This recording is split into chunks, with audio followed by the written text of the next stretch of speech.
Yeah, welcome to the LOGOPHILES. Woo! Yeah, All right, so this is our third episode, which, first of all, shocked that we got this far. And second of all, second of all, we are talking about character design today, which is yeah, super my exciting. my Roman Empire. Yes, same here. Oh my gosh, I feel like we're gonna go down so many rabbit holes. Oh, definitely. Gosh. Knowing us. Yep, we're probably gonna come up with multiple new episode ideas. God help us all. All right, so shall we get started? Jump right in. All right, cool. So, what will we be talking about today? Like All in right, character so design and such. yes. So first, we're going to be talking. We're going to first be giving some advice to writers, asking how they can implement character design and things of that nature, and also how to design a character. Like that's like the main thing. We're also going to talk about how we applied that into some of our own characters and bring a couple of examples. And I think that was about it. All right, So cool. And yeah, so, just to clarify, what goes into character design? I would say first of all, what they look like is a huge thing. Obviously, personality. Anything else that you could think of? There's personality, what they look like, their history too. History, backstory, yeah. What else? I feel like there's more. There's There so is much more, more. but those feel like those three main Yeah, those are like things. the main things. If there's something else, let us know in the comments. Definitely. We're probably both very sleep deprived, right? Oh my gosh. Oh, definitely sleep deprived. It's okay. We're okay. All right. So, who's jumping in first? All right. I don't care. If you want to go, I can go. It does not matter to me. Cool. I'll start first, I guess. Sounds good. So, what's the topic? Character design. Well, like, why it says character design? Gosh. Okay. It's okay. We got this. This is very, Yeah. guys, just so you know, this was a very last minute topic because we had Yeah. no idea what we were doing because we were originally going to ask you guys and then we kind of forgot Yeah. Multiple times, but multiple times. It's don't okay. worry. We're gonna plan better. Yeah. So, No. So this is just off the wall. We're fine now. yeah.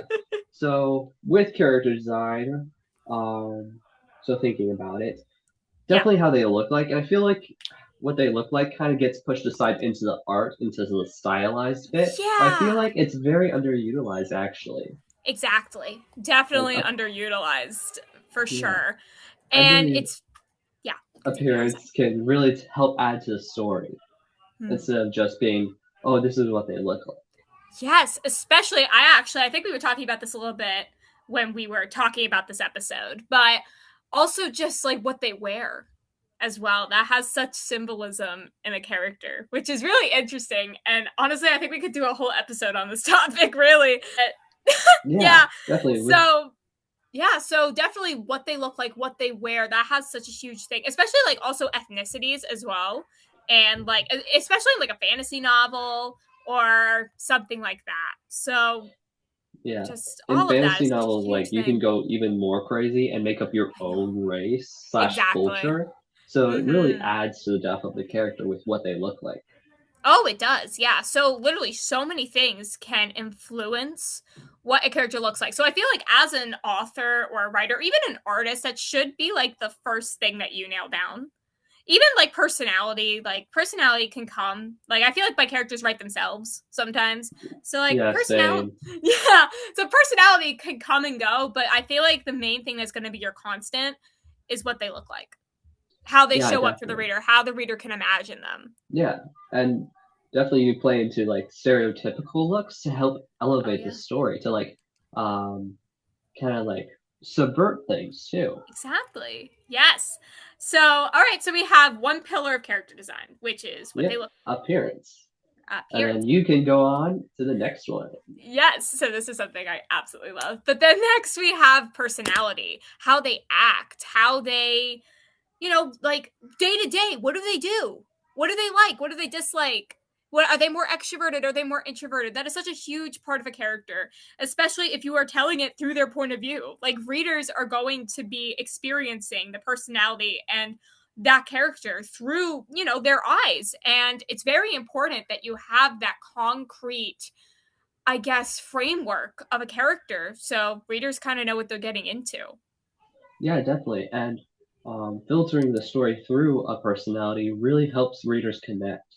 When you just tell it into like a having a neutral narrator can be beneficial to the story, but having a character's voice be the narrator, especially in like first person, it Oh, really helps readers connect, especially if they mhm. have similar personalities. Yes, exactly. I can count on so many hands how many characters I've related to just from reading a novel or even writing my own characters and having that kind of come back full circle. Like, have you had that experience as well when you've like Oh read yeah, totally. all the time? Gosh, it gets really sad too if you torture them. Oh yeah, but it's okay. You know what? We'll do a whole episode on that. We do have a planned episode, well, sort of planned, of Sort of talking it. about how to torture or write torture. But if you That's a guys whole want to other see that, story. Yeah, whole other story. You know what? If you guys want to see that next, like, comment. Listen to us talk about horrifying subjects, I guess. I don't know. yeah, hopefully we don't get Yeah. flagged. We are 100% going to get flagged. But with personality, oh, and then personality totally affects the story, not just in tone and how readers connect, but then there's what's it called when the narrator is unreliable narrator. Yes. Those are Mm. always fun. Those are so much fun. Oh my goodness. I love reading an unreliable narrator. It's just so interesting. And the way that they trick you, I think, most of the time is through their personality. Because most of the time, Totally. not most of the time, but some of the time they could be very charming or very cold, just depending. And the reader is going to read that like, oh, like this is how they are. This is how they've always been until the end of the story where it realizes, oh, they switched up. Like what's going Yeah. on, you know? So personality is just one of the biggest storytelling elements I think a writer has through character development, through just everything. Like Yeah. honestly, I definitely agree to that. And then what Yeah, was it? And personality is the yeah. biggest tool to a writer. Oh, absolutely. Absolutely. And then we have our last kind of pillar of character design, which is was it Their backstory? history, their lore, their History. background. Yes. All right. Why don't you talk a little bit about that? Because I know you have some things to say. Oh, definitely. So, first things first, trauma. Trauma. Perfect way to start off. Seriously, trauma? Okay, trauma is a great way to instantly connect your readers to a character because they went through something that is very traumatic. So the reader is already thinking, how do they heal from their trauma? How do they live with their trauma? And even, how do I connect with their trauma?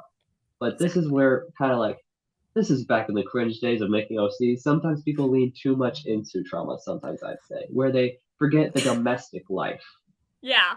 Because the domestic Yeah. life can tell you even more about the character than just their trauma. That's very true. I think one of the book series I've read that really leans into this, I know we've talked a lot about this, is the Warrior Cats. We are planning on doing an episode about that. But I honestly, like, when you made me think about it, because we were talking about how much trauma is in these books, but you also get to see their day to day as well, with kind of like the, I guess, contrast. So you get to learn a little bit more about the main characters and all of that. So, Yeah, yeah. totally. Gosh, work. But yeah, it's a Yeah. good balance to figure out who they are just as a person and then who they are under extreme circumstances. Yeah. Definitely. Because a lot of times those can be two different things, which is really interesting, I Yes. think. Yes. Like, so with that, which is really interesting, is also just how different a character can be in either situation. Like if they're in a traumatic situation, like they are going to might act very differently to as if they were in a domestic situation. If they were kind of, like for example, like raising children or just like going to work or something like that. Like they are very different people. Yeah. I can't remember which story it was. Maybe it was TDF. But I wrote a Mm. lazy character who's lazy in his Ooh. domestic life, but then whenever Oh. he has to like step up, he really steps up and takes lead, which I always thought that was fun because people would be annoyed with him, kind of underestimate him, but Yeah. then he suddenly shows up and he actually takes care of people, does what needs to be done, and I just love Oh my that gosh. because Was that it in the shows. recent draft of TADF? Uh, it was in a old draft, second Okay. draft. Oh, okay. I was thinking because I thought there was one character. I forget. Was it Artrivus? I don't know. I was thinking it was Artrivus for some reason. Artavius definitely Artavius. has. Sorry. Yeah, I love Artavius. Oh, poor boy. He'll be okay. I hope. Oh no. You know what? We are. Not, I'm not going to crash out on this podcast. Okay. Artavius, actually, yes, I do believe he has some of those old elements from that other character, and Hmm. I just love that when the character is different from domestic life and then under extreme circumstance, Yes. because it really shows Hmm. who they are under pressure and if they're Yeah. reliable. Absolutely. Like I was really thinking about that as you were saying that because I'm like, oh my gosh, like he can seem like kind of playful and a little bit flirty, but whenever like worst comes to worst, I feel like he does step up. So I was thinking you were talking about him. Yeah, definitely, he has those elements, just not Yeah. as to the extreme as the old character. Interesting. That's really interesting. That's something that we've got to talk more about. Yeah, we are talking about character design. That is true. All right, so I guess those are like the three main things I think you really need for a character. So it would be looks, it would be personality, and it would be backstory or history. Yeah, and then how about we talk about how to tie those three together? Yes. All right. So let me think. I'm not very good at thinking on the spot sometimes, but basically, like how I've tied them together is, I gotta think about this. Do you have any ideas? All right, so first off the bat, what like you were saying, what do they wear, and then how does it Yeah.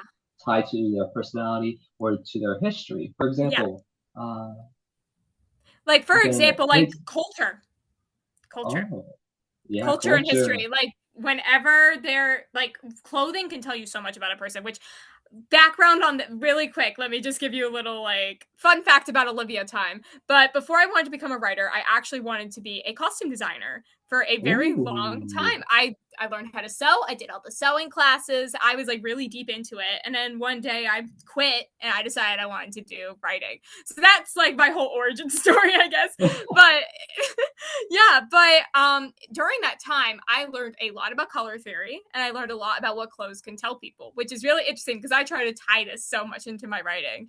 And I think clothing can tell you, I think, three things right off the bat. And you can use these three elements of clothing. First of all, what type of clothing is it? Is it a dress? Is it a shirt? Is it a pair of jeans? How does it kind of go into the character? What does it tell you about the character? Like for example, jeans is going to show you they're pretty relaxed, they're pretty casual, they're not really going to go all out, you know. If they're wearing a dress, you're like, oh, maybe they are like a softer character. Like for example, Clover wears primarily floral dresses, which is really funny to oh me. Yeah, so you might be like, oh, she's really soft, she likes a softer color palette. And so like even like internally imagine, like in your imagination you can kind of visualize this character like, oh yeah, they're kind of like this based on the clothing that the author described them wearing. And then the other thing I think that can tell you so much about a character just through their clothing is the colors they're wearing, because each color has a different meaning through psychology. And also like that, the whole psychology of that is just so interesting. So there's that. And then there's also just like the assumptions that we as humans make about people depending on what they're wearing. Like, for example, if you see someone wearing red, you're going to think, oh, they are like very powerful. They're very, yeah, I guess outgoing, very passionate. powerful. Bold. Yes, exactly. So like it honestly, so like if you see a character, like imagine a character wearing that color, I feel like you're automatically going to assume like an attribute of their personality, which I think is really interesting. And I don't see this talked about enough, and it really gets me ticked off that I don't see this talked Yeah, about enough. So I feel like it's such a big thing just as a whole, honestly. yeah, And definitely. Um, Descriptions tend to fall off to the side, as I'm seeing right now in popular literature, which is kind of sad because there's yeah. so much you can do in descriptions. Yes, there's so much. Like even with settings, like settings and Yes, setting colors can tell you so much about how a character is kind of feeling or where a character is or what time period a character is. And I feel like that is just so that is falling to the wayside. I definitely agree with you in that yeah, regard. yeah. And I'll be touching upon this when we introduce our characters, how we like applied stuff. But Mhm. yeah, and then along with clothing, you can also do just how they physically appear, like That's right. scars. Scars can Hmm. tell stories, or maybe Hmm. trinkets they wear that can tell have emotional value. Hmm. Um, and then you can even tie personality into how they think they appear to themselves. Like, That's what do they think right. of their hair? What do they think of uh, Hmm. their eyes? What do they think Yeah. of themselves? And how do they think they present themselves? Mhm. Yeah, that's such an interesting topic just in today's society as well. Like, we even make these assumptions in our everyday life as well. And as you're walking around and looking at people. So, why not? Like, you also make them from characters, even subconsciously. So, writers, this is your tool. Yeah, I love abusing assumptions Same. in writing. It's honestly using assumptions is like a shortcut in writing Mm, it really because is. you tell one reader one thing. So like, oh, even in You're, gender, you tell yeah. the reader that this is a guy or a woman, Yeah. okay, and then instantly they already attribute things to women and to men. Yeah, exactly. So you can definitely just like make them assume anything. And also they have to believe you because it's the words on the page. So Yeah. you also gaslighting. Gaslighting is also a writer's greatest. Oh my gosh. If you can't gaslight well, you better learn Yeah, because better it's learn. so You good gotta for learn. writing. Yeah, don't do it in real life though. Don't abuse that. No, no. No, It's only for writing to only for emotionally writing. devastate people in books. Please. It's a Thank you. consensual thing. Exactly. Consensual. There you go. Your characters are technically consenting, so it's fine. Yeah, and people who buy and read your books are consenting to be gaslit, so. Exactly. Okay, anyway, I feel like we are Okay, we went off a entire tangent about trying to justify things. trying to justify gaslighting. Don't gaslight kids. Don't gaslight, it's wrong. Anyway,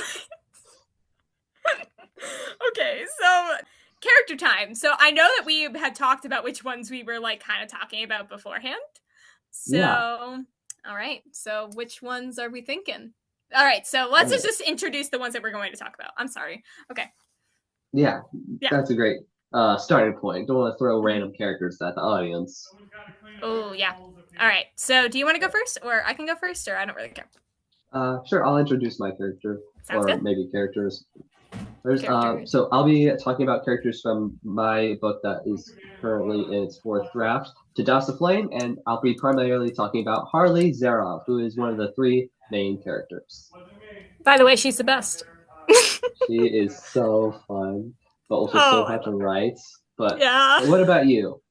For me, I will be talking, if we have time, I will be talking about two characters, but the one I'm going to be kind of putting forth first, which I feel like she's going to take the whole time I have, is Persephone Darren. She is one of the main characters in the Experiment series and also the main antagonist. So, love her so much. Persephone is so interesting. I love How I her. obsess and theorize over her. I don't like I her, but do. gosh, does she take up my mind space? Well, I mean, like one would say, you do technically. I do. I'm conflicted. I'm conflicted. Okay, I get that. I get that. Trust me, I get that. Oh my goodness. Okay, so do you want to go off with yours first? Want to go off with Well, Harley? who's the second character? Sorry, I Oh, yeah, interrupted. no, you're good. So the second character, if we do have time, is Persephone's sister Trinity, Trinity Darren, and she's something. She's totally something. Yeah, she's just something. That's it. That's all you need to know about Trinity. I'm joking. I'll talk more about Trinity. I promise. Yeah.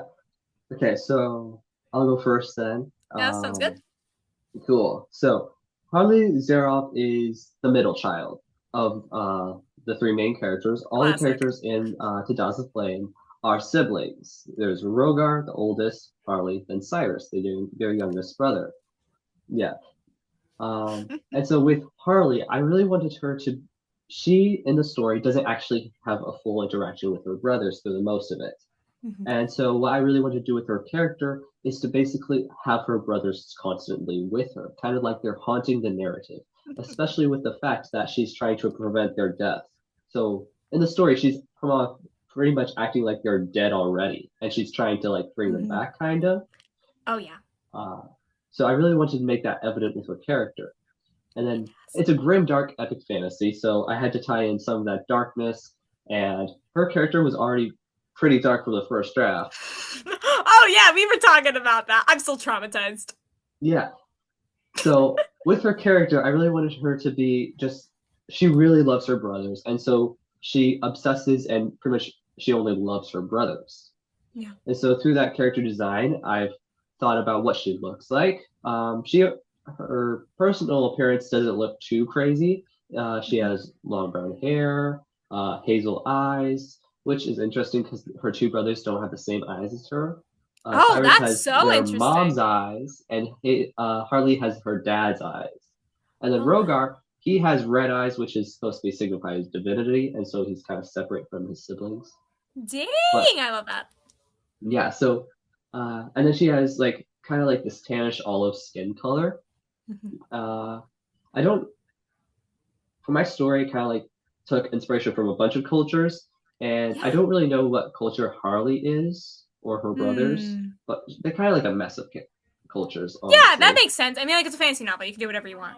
Yeah, but the majority of the culture is very much conflict based, strength. Mm. So you have to be either strong physically or strong socially.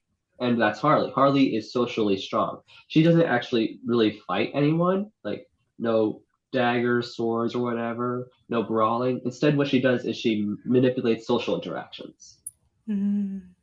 And Yes, so I she really wanted does. that to, yeah, so I really wanted her design to also show off this like delicateness, but also have a sharp, almost like underlying darkness to it. And Mhm. that's where my favorite part is. She always Yes. wears black of some sort, black dresses Wait, or black black? veils. Yes, Oh, that's really Harley always interesting. wears black. Oh my And gosh. the meaning of that ties into Catholicism, where women in church wear white veils or black veils usually. I did Black not veils know to that's where that came signify, from. yeah, Yeah, yeah, it black signifies veils to the. signify that they are wed, or You're right. yeah, and then white is to signify they're virgin and single. Wait, you. Harley Wait, is that's single. symbolism. She's a virgin. But she wears black because she is pretty much devoted Married to her fully to her brothers. brothers. Yes. Oh my gosh! Wait, that is such an interesting. I wow, Yeah, she wow. she wears black because she fully has given her heart to her brothers. Nobody else can have her heart. That's why she wears black. And to tie this into even more further, everybody else in her social circles, people she interacts with, they wear bright colors. Oh my gosh, you're so right. Yeah. Sorry, I'm speechless. That And wow. there's Okay, another continue. color tied to her is gold, which is Mm, to represent Rogar's cost. yes. I for all of their characters, I really want each of them to have a very visible scar to them. Rogar is, of mm, course, his fire, but his scar is portrayed as glorious, divine, mm. while Harley, it's seen as beautiful or quiet or withdrawn, Uh, you're right. within her like gold in her veil, gold in her dress, or all the siblings wear gold rings to You're signify their right. siblinghood and their Mhm. devotion to each other. Wow. I Yeah, really have no words. and That's then just this, impressive. That see, this is like top tier character development right here, guys. Just top yeah, tier. thank you so much. Of Yeah, course. warning, this bit is gets a bit dark, but Harley Okay, let's usually go. wears usually longer sleeves sometimes, or maybe something to cover her arms a bit because she does have her scar on her wrist, which is supposed to signify the darker Mm, cost of her power. interesting. Yeah, this part, Wow. the scar on her wrist isn't very visible most of the time. You rarely get to see it, and only times you get to see it is when she feels guilt or hesitation. I Because guilt honestly is did to not remind her even that know she's Harley human. had a scar. Yeah, I did not know she had a scar, so you did a good job of hiding it. thank you so much. Okay, Yeah, I'm sorry. I it's was only supposed to show up when she has guilt to remind her that she's human, or hesitation when it shows up when she has hesitation to show her that she must do this for her brothers or they will suffer more. just Yeah, wow. Oh my gosh. Harley's such a that's compelling her character. Thank you so much. I really worked hard on her because she's so You hard to oh yeah, write. I could tell. This is like beautiful character development right here. Beautiful. And then that's her appearance. Going to her Just her personality, appearance. yeah, that's just her appearance. Going to her personality, she's much more withdrawn, much Oh more yeah. controlled. She can be seen Mm-hmm. as cold, conniving, or Mm-hmm. elegant. She kind of seems like she's above everything. Oh yeah. Yeah. 100%. And that's to kind of show that she is separate from the world. She's separate from everybody around her until you get to scenes where she's thinking about her brothers or where she Right. is with her brothers. I have this one Mm-hmm. scene where either one of her brothers rests in her lap or that she's braiding Rogar's hair, and I really can't wait to write those scenes. I want to Yeah, see that. me too. I I'll need. write it. I want you to write it. That's so Yeah. sweet. Yeah, the only times where Harley kind of is down to earth and very empathetic is with her brothers or with her kind of like love triangle deal thing. Oh yeah. Don't even get me started on The love that. triangle is I heard toxic, I gotta say. it's a very toxic love triangle, but it's a very good love triangle. I think it's the only love triangle I think I would read, to be honest. Oh, thank you so much. I Yeah, love it's love very interesting. triangles, but I see it rarely ever done correctly. Yeah, no, exactly. Like we were talking about this last night, and I remember you heard me practically almost scream and be like, okay, but is this what I think it is, or is it something else? Because I don't know. So, but Yeah, it's really well done. Absolutely, just beautifully well done. yeah, thank you so much. And this gave me an idea for a video, but talking about romance. That'd be a fun little episode to Ooh, talk about. podcast episode. I'm writing this down. How to write I think that'd be a romance. really fun topic That because would be it is such a fun very topic. popular nowadays. Oh yeah, and then also there's so many people who think romance is just one thing and that's it, which I Yeah, think is very toxic. yeah, that's basically what Tadasa Flame is all about. It's pretty much Yeah. love and Yeah. how it's far more complex than what humans Mm-hmm. actually understand it to be. Yeah, that makes But sense. I digress. Yeah. Oh my So with gosh. her personality is just honestly very simple compared to her appearance. Because what I want Mm-hmm. to do with her is that she's motifs. She doesn't tell you Mm. or show you how she feels. She kind of tries to hide it from you. Hmm. And so you have to catch Interesting. it in the You're small right. things. Mm-hmm. And my favorite small thing about her in her personality is that she is, though she's kind of protecting a corrupt government, she's actually very just. Ooh. Yeah, Okay. and she has this sense of justice to herself where she knows she's committing crimes and she wants to like have justice against herself, kind of, Hmm. which can be shown in how she like withdraws herself sometimes in her personality. Interesting. Oh, I love that. Go And Harley. then, yeah, I love her so much. Though she might be like one of the most hated out of the three characters. Honestly, no. She is my favorite. I've seen other people who have beta read absolutely hate her guts, and I don't get it because she is such a compelling, interesting character. And I think she's honestly my favorite out of the three. If I Epic, I'm had to so pick happy a about that. favorite, if I had to pick a favorite, it would be Harley. Because it Epic. just she has to fight such different battles than her brothers, Yeah, which it is is so kind of refreshing interesting. to see from her brothers because their brothers are very fast paced, very high action, while hers is Oh, much more or slower but political. more political. Yes, I love political intrigue. Now, to Political close intrigue is so off with good. her history. Now, her Oh history is yes. actually she was her father's favorite child, so she wasn't didn't suffer really. She went along with what her father wanted. Uh, so yeah, and so she kind of has this mentality that she knows she's a victim, kind of.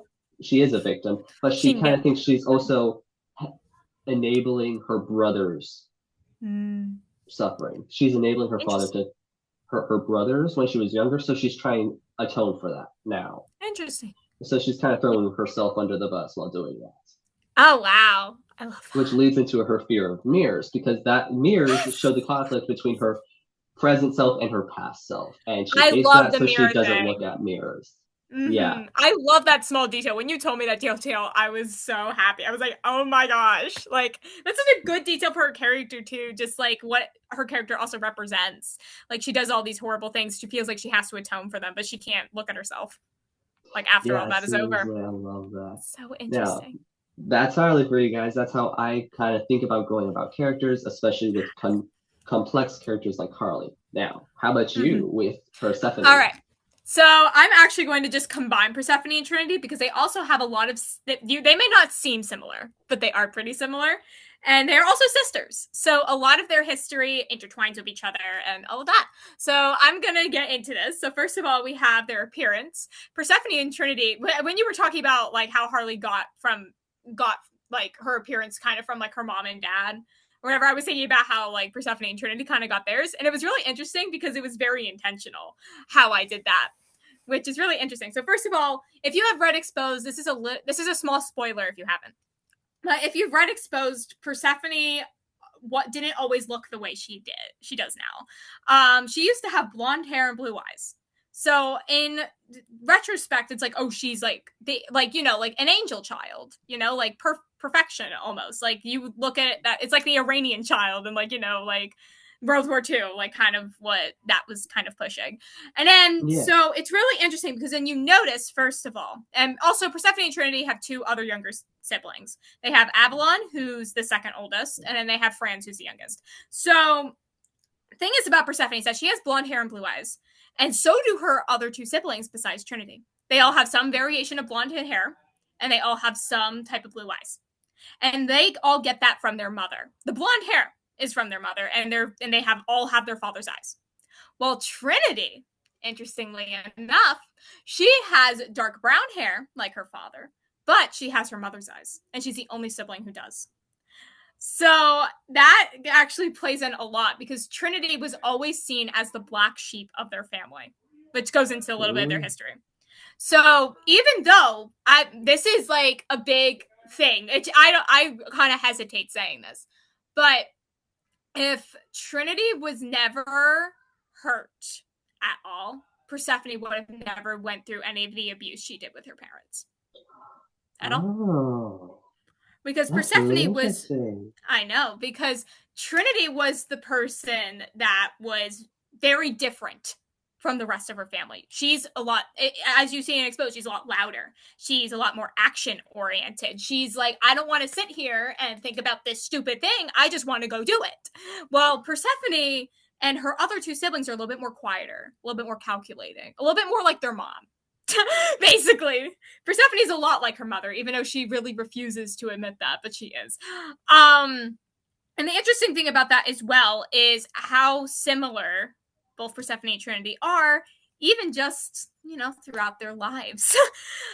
And it's just really interesting because, for example, the things that they wear. Now, their styles are very, very different from what they do. Like for example, Persephone's very business casual.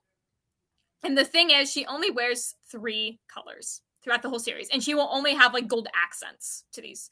So she will wear red, Oh, which symbolizes power. She'll wear black, which really interesting. I forgot about the wed thing. That wasn't the reason why I did that. Had her wear black because of like the wed unwed thing, but now like that could be a reason as to why she wears black. But another reason why she wears it is because it symbolizes like her inner darkness of Persephone.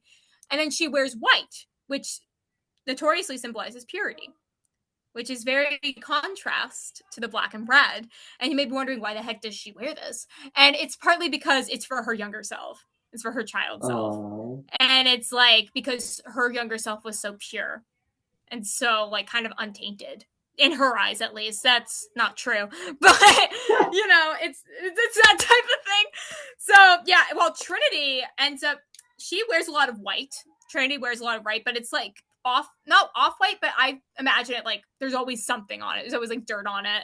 It's like kind of stained. So she's like, she's Ah. not pure, but it shows that she is innocent for the most part from Persephone. And she also wears a lot of purple. I think Trinity wears a lot of purple. She likes purple. Purple's great. So, and that's also her favorite color. And if you've ever met someone whose purple is their favorite color, they're crazy.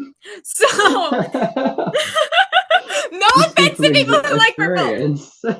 I do speak from experience. Actually, a lot of experience. It's actually a little scary, but nevertheless, but she wears a lot of purple, and then also she dresses more. I always kind of go back and forth with this, but she's more grunge. She dresses very grungy. She has a lot of like baggy clothes, tank tops, like that type of thing. She's like very modern, while Persephone is kind of Mm. not as modern and very business casual. So that's also really interesting. And yeah, so their appearances also very much contrast because again, Persephone did not always stay a blonde as well. She dyed her hair black and her eyes went black from the experiment Paul did on her. So that's fun. So as you notice, it's like full on like she looks like really dark and scary most of the time. Like she is very dark and scary. Well, Trinity has kept her appearance, but you know, it's just the way she is, I guess. So again, very dark hair. She has dark hair like Persephone, but you know. So yeah, there's all that. That's how they look. That's what they look like. All that fun stuff. So then we move on to like, and their personalities are also very different. Like as I said, Persephone is a little bit more quieter, a little bit more calculating, but she's also a little bit more rambunctious, I would say, than Trinity is. She's very flamboyant. Persephone. She is a little bit of a flirt.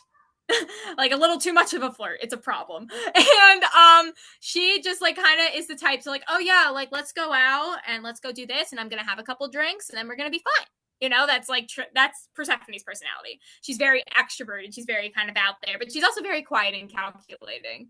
And she will notice, like, even if something is like a little bit out of place, and she'll be like, "Oh, okay, so you weren't supposed to move that over there," and that type of thing. Well, Trinity is very messy, and compared to Persephone, she's like a little crazy.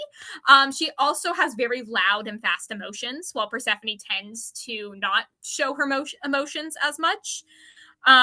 Trinity is also very fast with her anger. Like Persephone, they're both very fast with their anger, but Trinity is a little bit more so, and she tends to explode a lot more. And also, another thing with Trinity is that whenever she is feeling a lot, she tends to just throw herself into work. Same with Persephone as well. Persephone will also just throw herself into work. Like, oh, I just need to work and I can't think. Like, if I think, I'm gonna like completely combust. You know, that's basically, so they don't really like thinking too deeply on their emotions, on what they feel. Like Trinity will a lot more than Persephone, though. Like Trinity knows what her morals are and how to, like, you know, I guess use them in that way and stand up for what she believes in. While Persephone does not as much. She still has those inner morals, but they're buried a lot deeper down, if you get what I'm saying. And then they're both their history. They were both extremely abused in their family. Trinity went through a lot of systematic abuse. Same did Persephone. To be honest, they both went through a lot of systematic abuse through Pertho, through their family, and they have both come out of it in different ways. For example, Persephone feels like she has to control everything, and Trinity also feels like she has to control everything, but she's like, oh wait, nothing's in my control. So it's like a juxtaposition with Trinity. It's like, oh, I want to control everything, but I know I can't. While Persephone's like, oh, I want to control everything, and I know I can. So it's like the two sides of the same coin. That's really interesting. I never noticed it while reading Exposed, but now that you're Yeah. talking about it, I can see those similarities so clearly now. It's so I know, right? interesting. And Yeah, it's so interesting I to feel see like that we they're could talk siblings. even more about character design, but Oh we yeah. have less than a minute left. We have So less than a minute on the free Zoom meeting. I mean, like we could make another one and continue this, and we could just edit the a clips part together. two. Part two. Wait, we should actually do that though. Okay, character design part Yeah, two totally. as Part two. second episode. All right. So, anyways, this is where we're gonna have to end off the episode. We want to thank you so much for watching and listening wherever you are, and we hope to see you for the next one. Yep. Thank you for tuning in for the Logo Files, episode 3. All right. I'm Nicholas Snow. And I'm Olivia Pierancenti. Bye, And we're guys. so glad you're here. Bye.